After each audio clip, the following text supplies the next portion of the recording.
नमस्कार मित्रों, हमारा लक्ष्य है कि हम आज से अपने आप को भागवत गीता के बारे बताएं। भागवत गीता केवल एक धार्मिक ग्रंथ नहीं है, बल्कि ये जीवन के लिए एक व्यवहारिक, दार्शनिक और आध्यात्मिक मार्गदर्शिका है। ये महाभारत का एक अत्यंत महत्वपूर्ण अध्याय है, विशेषकर भीष्म पर्व का हिस्सा। गीता में भगवान श्री कृष्ण और अर्जुन के बीच युद्ध भूमि में जो बात हुई उसके बारे में है। ये संवाद केवल अर्जुन की दुविधाओं का समाधान ही नहीं करता, बल्कि मानव जीवन की हर समस्या का उत्तर भी देता है। गीता हर उस व्यक्ति को मार्ग दिखाती है जो कर्म, धर्म, कर्तव्य, भक्ति, ज्ञान और आत्मबोध की गहराई को समझना चाहता है। महाभारत काल में कुरुक्षेत्र के युद्ध की भूमिका में जब युद्ध आरंभ होने वाला था, तब अर्जुन अपने ही परिजनों, गुरुवरों और मित्रों को अपने सम्मुख योद्धा रूप में देखकर मानसिक रूप से विचलित हो जाते हैं। उन्हें धर्म, कर्म, कर्तव्य और करुणा, इन सभी के बीच संघर्ष महसूस होता है। उसी समय भगवान श्री कृष्ण अर्जुन को गीता का उपदेश देते हैं। ये उपदेश केवल युद्ध जीतने के लिए नहीं, बल्कि जीवन के मूलभूत सिद्धांतों को समझाने के लिए दिया गया था। इसीलिए गीता आज भी प्रासंगिक है। भागवत गीता में कुल 18 अध्याय और 700 श्लोक है।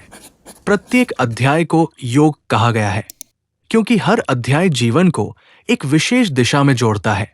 ज्ञान, भक्ति, कर्म, ध्यान और आत्म साक्षात्कार की दिशा में इन 18 अध्यायों को मुख्य रूप से 3 विभागों में बांटा जाता है। 1.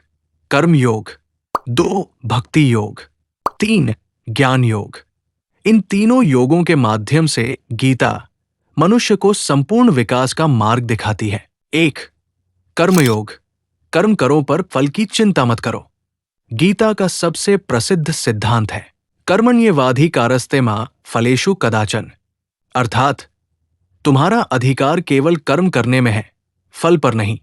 ये सिद्धांत सिखाता है कि फल की चिंता हमें कमजोर बनाती है और चिंता से कर्म प्रभावित होता है। इसलिए व्यक्ति को निष्काम भाव से अपना कर्तव्य निभाना चाहिए। कर्मयोग का वास्तविक अर्थ है कर्तव्य का पालन बिना किसी लोभ, भय या मोह से परे होकर करे। 2. आत्मा का स्वरूप, आत्मा न जन्म लेती है न मरती है।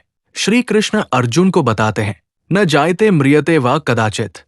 आत्मा शाश्वत, अविनाशी और अजर अमर है। शरीर नष्ट होता है, लेकिन आत्मा नहीं। ये शिक्षा मनुष्य को भय, मोह, दुख और असंतुलन से मुक्त करती है। 3. धर्म का वास्तविक अर्थ।